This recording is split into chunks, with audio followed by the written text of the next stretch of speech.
திரு நாராயணசாமி, இதில் உத்தரப்பிரதேசம் எல்லாம் தோல்வி அடையக்கூடிய தொகுதிகள் தான், அல்லது இதில் ஒன்றும் பெருசாக நடந்துட போகிறதில்லைன்றாங்க.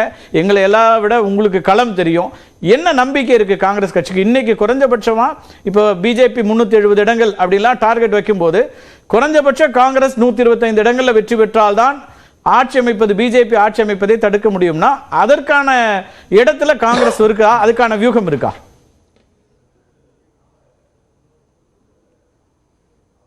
அதாவது உங்களுக்கு நம்ம நண்பர் சொன்னது மாதிரி, அதாவது காங்கிரஸ் கட்சிக்கு ஒன்றுமே இல்லை, காங்கிரஸ் கட்சி ஒரு பலவீனமாக இருக்குது, உத்தரப்பிரதேசத்தில் ஒரு இடம் தான் ஜெயிக்க முடியும் அப்படின்லாம் சொல்கிறாரு. அவருக்கு 80ஆம் ஆண்டில் நடந்த தேர்தலை பற்றி பேசும்போது, பாராளுமன்ற தேர்தலில் 2 இடம் மட்டும் ஜெயிச்ச அந்த நாட்டில் ஜெயித்த பாரதிய ஜனதா கட்சி இன்றைக்கி ஆட்சியில் இருக்குது. இதில் வெற்றி தோல்வி என்பது கட்சிகளுக்குள்ளே சகஜம். அதை வச்சு ஒரு கட்சியை பலவீனமாக பேசுகிறதுலாம் ஒரு அரசியல் நாகரிகம் கிடையாது. அது மட்டும் இல்லை, உத்தரப்பிரதேசத்தில் ஒரு தொகுதி ஜெயிச்சது தனியார் நின்று ஜெயித்தோம். மற்ற தொகுதிகள் வெற்றி பெற முடியல. ராகுல் காந்தி அவர் கூட தோல்வி விட்டார். ஆனால் இப்பொழுது சமாஜ்வாதி கட்சி கூட கூட்டணி சேர்ந்த பிறகு ஒரு மக்கள் மத்தியில் ஒரு எழுச்சி ஏற்பட்டிருக்கு. அது மட்டும் இல்லை, உத்தரப்பிரதேச மாநிலத்தில் இப்பொழுது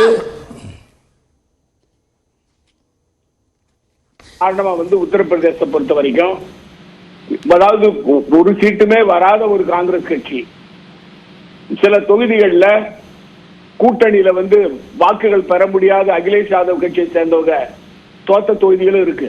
இதெல்லாம் அகிலேஷ் யாதவ் கட்சியை சேர்ந்தவங்க தோத்த தொகுதிகளும் இருக்கு. இதெல்லாம் நம்ம ஒப்பிட்டு பார்க்கும் பொழுது பாரதிய ஜனதா கட்சி உத்தரப்பிரதேச நம்பி இப்பொழுது பாராளுமன்றத்தில் வெற்றி பெறும் என்ற நம்பிக்கையில் இருக்கிற நேரத்தில் இந்த கூட்டணி அமைந்தது பாரதிய ஜனதா கட்சிக்கு மிகப்பெரிய இடி. அது மட்டும் இல்லாமல் பாரதிய ஜனதா கட்சியுடைய பலமே உத்தரப்பிரதேசம் தான். நீங்கள் பாருங்கள், அவங்களுடைய பாரதிய ஜனதா கட்சி தென் மாநிலங்களில் எவ்வளோ இடம் பெற முடியும்? குறிப்பாக இப்பொழுது மகாராஷ்டிராவில் கண்டிப்பாக பாரதிய ஜனதா கட்சி அதிகப்படியான இடங்களை பெற முடியாது. ஒரிசாவில் பெற முடியாது, மேற்கு வங்காளத்தில் பெற முடியாது. குறிப்பாக இப்போ நிதிஷ்குமார் போனதுனால 50% வாக்குகள் பெற்று 2க்கும் சமமாக வரலாம். அது மட்டும் இல்லாமல் வட மாநிலங்களில் காங்கிரஸ் கட்சியோட ஆம் ஆத்மி கட்சி சேர்ந்தது, அகிலேஷ் யாதவோடு சேர்ந்தது, இதெல்லாம் ஒப்பிட்டு பார்க்கும் பொழுது பாரதிய ஜனதா கட்சி குஜராத் மாநிலம் யூபியை தவிர இப்பொழுது இந்த மத்திய பிரதேசில் அவங்க ஆட்சி அமைச்சுக்கிறாங்க. அதே போல் ராஜஸ்தானில் ஆட்சி அமைச்சிருக்கிறாங்க. அவங்க எதிர்பார்க்குற அளவுக்கு சீட்டு வர முடியாது. அவர் பாலச்சந்திர அவர்கள் சொன்னது போல் அவர்கள் பாரதிய ஜனதா கட்சி அவங்க ஏற்கனவே பெற்ற இந்த 303 இடத்துல ஒரு 50 இடங்கள் குறைகிற வாய்ப்பு இப்பொழுது இருக்கிறது. இதுதான் நாம் என்னால் பார்க்க முடியுது. நீங்கள் பிரதமரனுடைய உரையை பூரா கவனித்து பாருங்கள். அவர் அரசியல் கூட்டத்தில் பேசும்போது சரி, அல்லது அரசு விழாக்களில் பேசும்போது சரி, தன்னுடைய சாதனை பற்றி ஏதாவது சொன்னாரா? காங்கிரஸ் கட்சியை திட்டுறதும் இந்தியா கூட்டணி கட்சியை திட்டுறதை தவிர பிரதமருக்கு எதையும் பேச மாட்டாரு. தினமும் பத்திரிகை நீங்கள் பார்த்தா, தொலைக்காட்சியை பார்த்தா, பிரதமர் இந்தியா கூட்டணி கட்சிகளை குறை சொல்கிறத தவிர வேற ஒன்றும் பேசலை. இதிலிருந்து பிரதமருக்கு இந்த கூட்டணி அமைகிறதுனால பிரதமருக்கு உள் மனதில் நாம் எதிர்பார்த்த அளவுக்கு நமக்கு இடம் கிடைக்காதோன்ற அவர் கேள்விக்குறி வந்திருக்குன்னு என்னுடைய எண்ணம். ஆனால் இன்னைக்கும் ஒரு பாப்புலர் லீடராக அவர் தானே இருக்கிறாரு. இப்போ பிரதமர் வேட்பாளர் அப்படிங்கிற ஒன்று அவங்களுக்கு மிகப்பெரிய ஒரு பலமாக இருக்குல்ல, அதை எப்படி எதிர்கொள்ள போறீங்க? அதுக்கு என்ன வியூகம் இருக்குங்கிற ஒரு கேள்வி இருக்குல்ல. இப்போ எல்லாருமே உங்களோட கூட்டணியில் இருக்கிற அத்தனை பேரும் பிஜேபி எதிர்ப்புங்கிற ஒற்றை புள்ளியில் வர்றாங்க. ஆனால் வலுவான எதிர்கட்சி கூட்டணியை காங்கிரஸ் கொடுக்கிறதா, எதிர்ப்பை பதிவு பண்ணுதாங்கிற கேள்வி சேர்ந்தே வருதுல்ல. அதாவது உங்களுக்கு 2 கருத்து நான் உங்களுக்கு பதிவு செய்ய விரும்புகிறேன். ஒன்று, பிரதமர் நரேந்திர மோடி 543 இடத்தில் நிற்கலை. ஒன்று, அதனால் அவர் பலமுள்ளவர் அப்படின்றத விட பிரதமரனுடைய செல்வாக்கு இருக்குதை தவிர அது ஓட்டா மாறாது. ஒன்று. ரெண்டாவது, எங்களுடைய இந்தியா கூட்டணியை பொறுத்த வரைக்கும் காங்கிரஸ் கட்சியை விட மாநில கட்சிகளுக்கு காலத்தின் கட்டாயம் நாங்கள் ஒன்றா ஆகணும். ஏன்னா இந்த அதிகார துஷ்பிரயோகம் பாரதிய ஜனதா கட்சி குறிப்பாக பிரதமர் நரேந்திர மோடி அவர்களும் அமித்ஷா அவர்களும் இடியை பயன்படுத்துறது, வருமான வரித்துறையை பயன்படுத்துறது, அதே போல் சிபிஐ பயன்படுத்தி இந்த எதிர்க்கட்சி தலைவர்களை திட்டமிட்டு பழிவாங்குகின்ற நடவடிக்கை, அந்த கட்சிகளை பலவீனப்படுத்துகிற நடவடிக்கை. அது ஆம் ஆத்மி கட்சியாக இருந்தாலும் சரி, காங்கிரஸாக இருந்தாலும் சரி, திரிணாமுல் காங்கிரஸாக இருந்தாலும் சரி, எல்லா கட்சிகளையும் அந்த தலைவர்களை பலவீனப்படுத்தி அந்த கட்சியை பலவீனப்படுத்துறது தவிர வேற ஒன்றும் செய்யல. ஆட்சி பண்ணல, மக்களை பற்றி சிந்திக்கல, மக்களுக்காக எந்த திட்டத்தையும் நிறைவேற்றல. மக்களை பற்றி சிந்திக்காம பழி வாங்குகிற அரசியலை செய்கிற இந்த பாரதிய ஜனதா கட்சி இந்த நாட்டை விட்டு போனாதான் இந்த நாடு முன்னேறுன்றது என்னுடைய ஆழ்ந்த கருத்து. இல்ல, அது ஒரு எதிர்க்கட்சியா நீங்க வைக்கிற பார்வை. ஆனா வாக்குகளாக மாற்றுவதற்கான அரித்மெட்டிக்ஸ்ல எவ்வளவு தூரம் காங்கிரஸ் வேலை செய்துங்கிறதான. நீங்க 2019 இதே பரப்புரைகள் முன் வச்சீங்க. 2014 அவங்க சொன்ன வளர்ச்சி என்ன நடந்தது, வளர்ச்சி அரசியல முன் வச்சாங்களே என்ன ஆச்சு, வேலைவாய்ப்பு உருவாச்சா, எல்லா கேள்விகளும் வச்சீங்க. அதே போல ஒரு செக்யூலர் கண்ட்ரி இன்னைக்கு வந்து மதவாத நாடாக மாற்றுகிறார்கள். இந்த எல்லா விமர்சனத்தையும் 19லயே நீங்க முன் வச்சிருக்கீங்க. அப்போது வாக்குகளாக அது மாறல.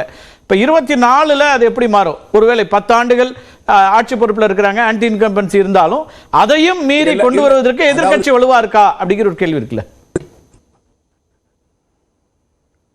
தேர்தலில் வந்து பரப்புரையில அரசியல் கட்சி தலைவர்கள் பேசுறது ஒரே மாதிரி இருக்காது.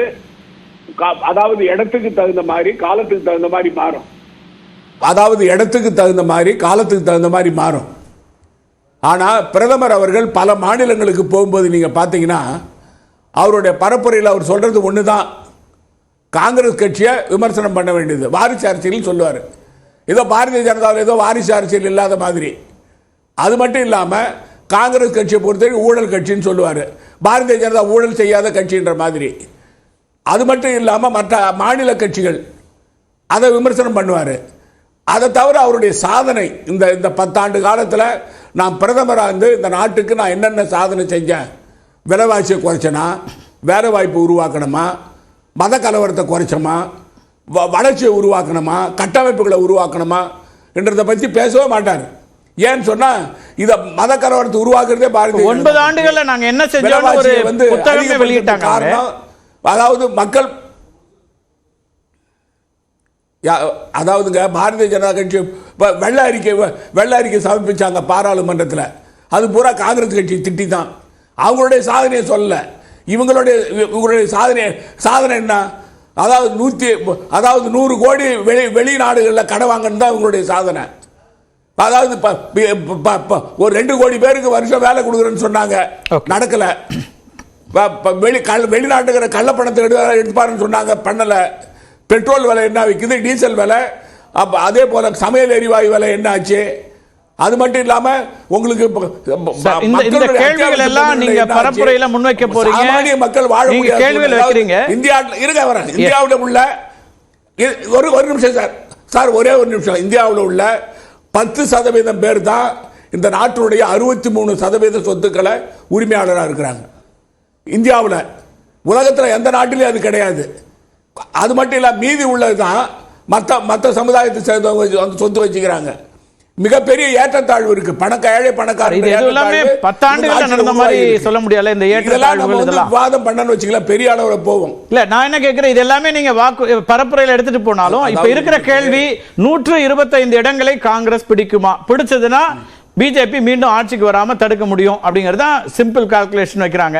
அந்த இடத்தை நோக்கி காங்கிரஸ் வருதா? ஏன்னா அப்போ கடந்த முறையை விட நீங்க 3 மடங்கு அல்லது குறைந்தபட்சமா ஒரு 100% வெற்றியை பெற வேண்டியிருக்கு. அப்படின்னா எங்க இருந்து வரும் காங்கிரஸ் கட்சிக்கு?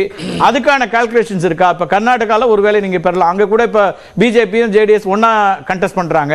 அப்படின்னா கூடுதல் இடங்கள் எங்க இருந்து காங்கிரஸ்க்கு வரும்? அதுதான் என்னோட நிறைவு கேள்வியா உங்களுக்கு வச்சுக்கிறேன். நீங்க நிகழ்ச்சிக்கு போகணும். கூடுதல் இடங்களை காங்கிரஸ் எங்கே பெறப்போகிறது?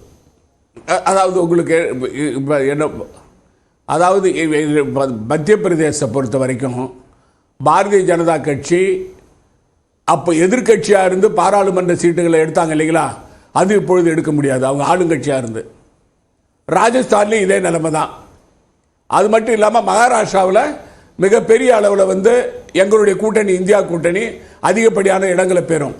இதெல்லாம் காங்கிரஸ் கட்சி மட்டும் இல்லை, கூட்டணி சேர்ந்து வர்றதுனால எங்களுக்கு அதிகப்படியான இடங்கள் வருவதற்கான வாய்ப்பு இருக்கு. நான் அதாவது எந்த கட்சிக்கு எவ்வளோ இடம் வரும்ன்றதை என்னால் உறுதியாக சொல்ல முடியாது.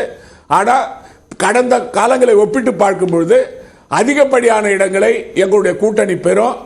குறிப்பாக பாரதிய ஜனதா கட்சி அது தனிப்பட்ட முறையில் பாரதிய ஜனதா கட்சி எந்த கட்சியோடு இப்போ கூட்டணியில் இருக்குதா பாருங்க, ஒன்றும் கிடையாது. அது மட்டும் இல்லாமல் பாரதிய ஜனதா கட்சி இப்பொழுது இருக்கிற இடத்தை விட 303 இருந்து 50 இடங்கள் குறைந்து வாங்குகிற ஒரு வாய்ப்பு தான் வரும். இப்ப வியூகம் வந்து பாரதிய ஜனதா கட்சியை 250க்குள்ள நிறுத்துவது, அதுதான் எதிர்கட்சிகளுடைய வியூகம் அப்படிங்கிறீங்க. நிகழ்ச்சியில் கலந்து கொண்டதற்கு மிக்க நன்றி திரு நாராயணசாமி.